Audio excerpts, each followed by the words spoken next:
vlog. Oh my gosh. Second to the last vlog that I uploaded years ago ay monologue ko rin ng mga realizations ko sa life.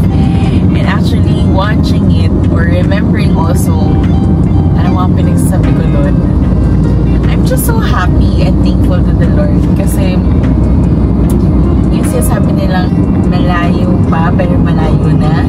Naalala ko yung last monologue ko was I was single. Parang ang pinipreach ko, naalala ko noon, was about self-love.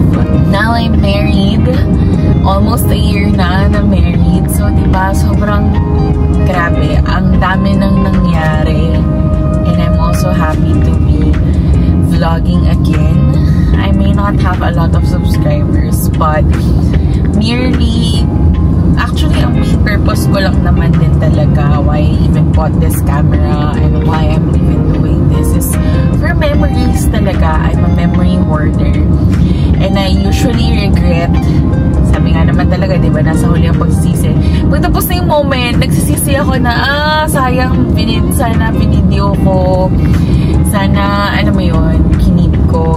Usually, ma-photos naman ako. Kaya lang, hindi ako masyado into videos because, syempre, makain sa memory. So, that's why I bought this camera para dedicated to videos lang talaga siya and me happy like this. So, sana yung future self ko ay happy and proud din to where I am right now. And I'm also happy also and excited sa magiging future self ko. Oh my gosh, more like me talking to myself. Wala lang, mga realizations and random kineso lang ang aking mga pinagsasabi today.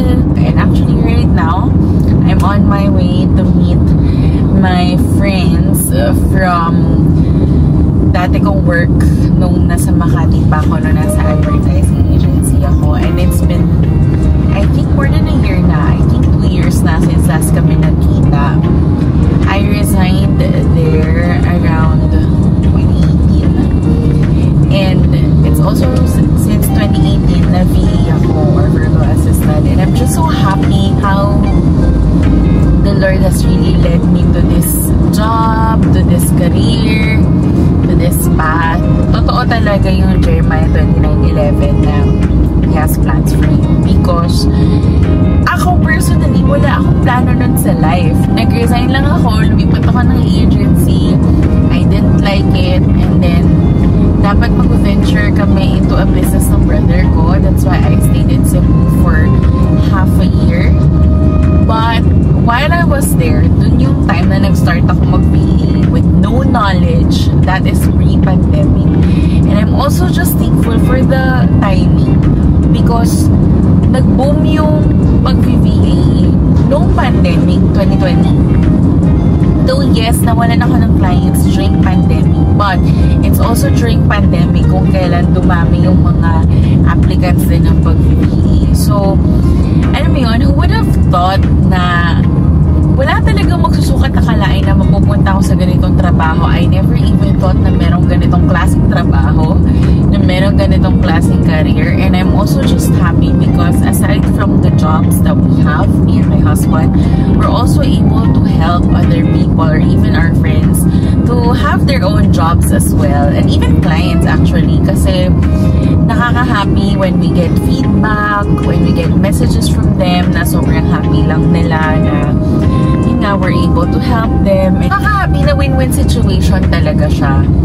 And I'm also happy na yun nga, itong mga friends na kikitain ko turn out to be life friends, you know. Like, di ba sabi nga nila, usually mag-work ka just to really work, but not to make friends. So, for me, bonus at blessing talaga na I've had friends in this industry, or I mean sa work ko before, na alam mo yun, noon ang problema lang namin, anong ulam natin for, or anong kakainin natin for lunch break, ganyan, or if may sahod na ba. But now, some of us are married, some of us have kids na, and nakaka-happy lang. I'm just so excited sa magiging catch-up namin later. Because, yun nga, and I'm also excited to learn from them. Actually, yun yung nilook forward ko din. Kasi gusto kong humingi rin ng mga tips and kineso about motherhood, ganyan.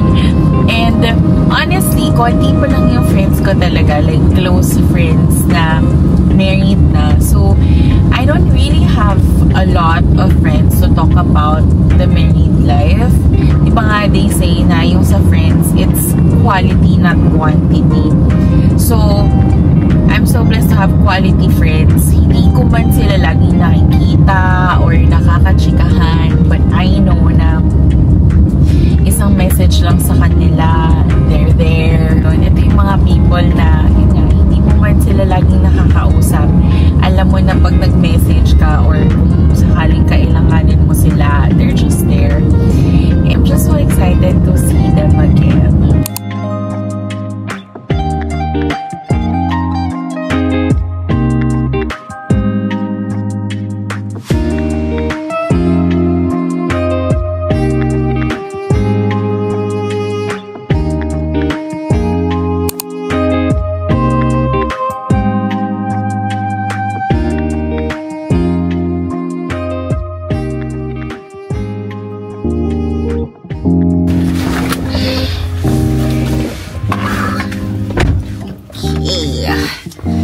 So, we are done eating with the friends. Grabe, dami ko natutunan sa kanila. And I'm so happy sa mga chikahan. Thank you, Rhea, for the gift. So now, pupunta na tayo sa aking asawa.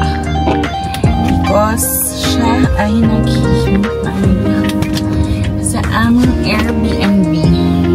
Ako lang ba nagtatanggal ng shoes pag nagdodrive? But I don't drive barefoot.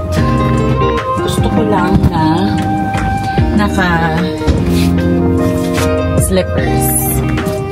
pag nagdodrive because it's more comfy that way. I don't know why. So on our way to the husband. Sobrang hirap mag-park. Buti na lang. May kainan. Malapit. Kamusta gulaman?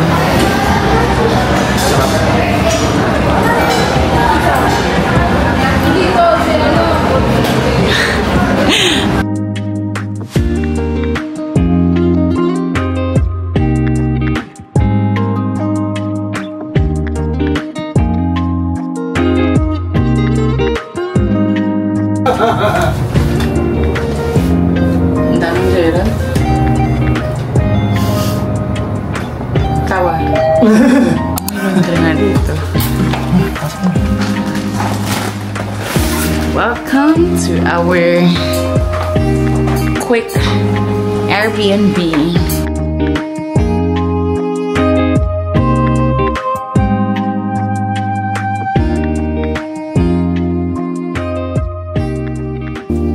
Time check. Alis na siya. Amoy. Ingat. Amoy. Bibi yung susi ah.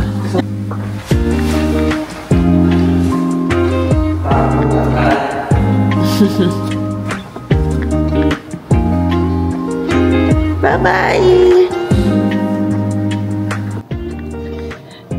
2:03. I booked him a movie it na lang papunta dun sa menu because ang hirap mag-parking kagabi as in. So, nag-Airbnb kami here bandang MOA because wala na rin kami nakitang last minute na booking or mabubook na Airbnb near Ross Boulevard for his A6 runs. Before, what we usually do is since mas late yung gun start nun or assembly time, I usually just stay at a cafe nearby. And usually sa MOA yun. This time sa along Ross Boulevard siya. Life of a supportive wife. Maging chaperone. Agatid sundo ng asawa. So, actually, pinapatulog na niya ako after this pagkaalis niya. But, actually, I will wait. Abangan ko sa maps, sa app. until he arrives there. Pag nakarating na siya doon, that's the only time. So, to the soon-to-be wives, this is gonna be your life. But I'm happy. I'm happy to do this kasi really, hindi rin ako mapapanatag. Hindi rin ako makatulog not knowing he safely arrived there. Time check. Sa app, it showed he arrived. Tapos he was not answering. Kinabahan ako. Kasi ewan ko, ang dami ko kasi nakikita sa social media ng mga anek-anek ng movie. So, napraning na ang lola niyo. So, ayun. I checked in with him. I waited until he answered and he said maraming tao talaga doon. Kaya, he was not able to answer my call right away. But, ayun, thankfully, he's already there. So, he's finally safe. And, ayun, mag-ready na siya for the run and the assembly. So,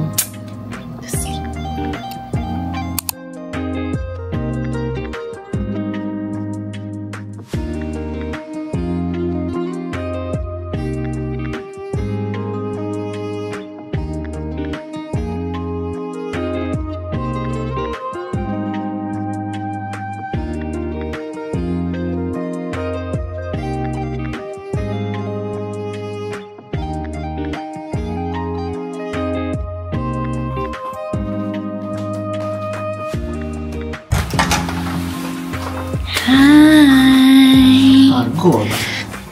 Hi!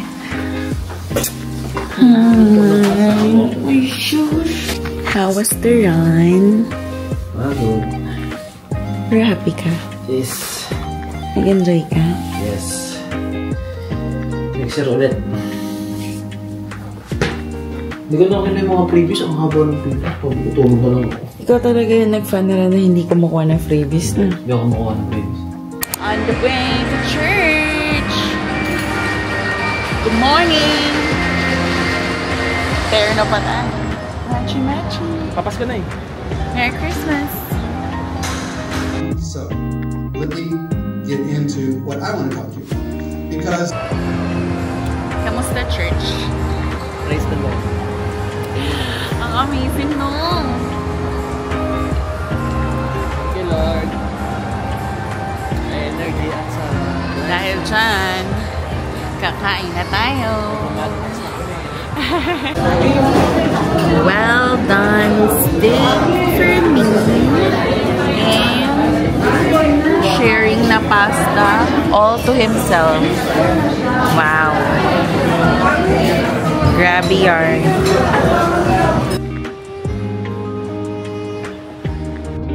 Ay, okay pala ito pang ganyan yung music.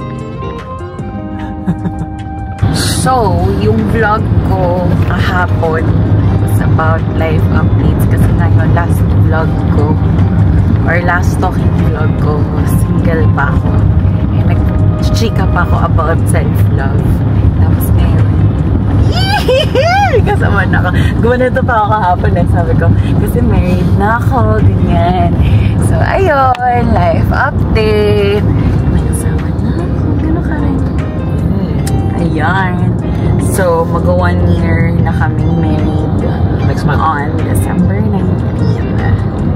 So, thank you kay Lord kasi may house na kami.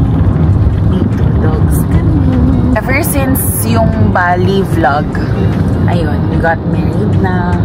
Nag-move in na kami together. Sige, from Bali up to now, like, ano sa tingin mo, like, naging changes sa atin, bukod sa marital status? Nakilala pa natin isa't isa, tapos kinasal. Mas lalo natin nakilala yun. Isa't isa. Totoo siya. Tuklasan natin yung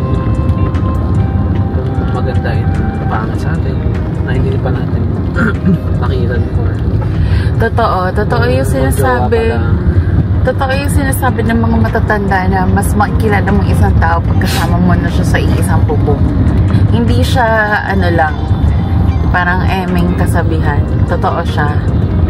And, kaya, sa tingin ko, kailangan din talaga kilalanin mo yung partner mo or yung boyfriend, girlfriend mo, or fiancé bago kayo rin magpakasal.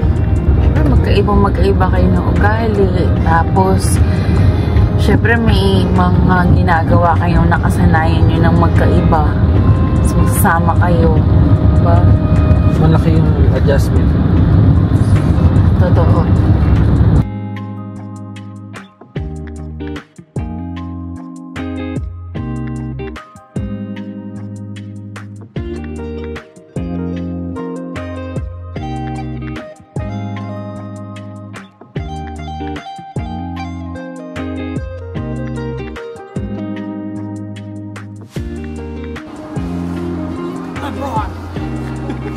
Grabe ka.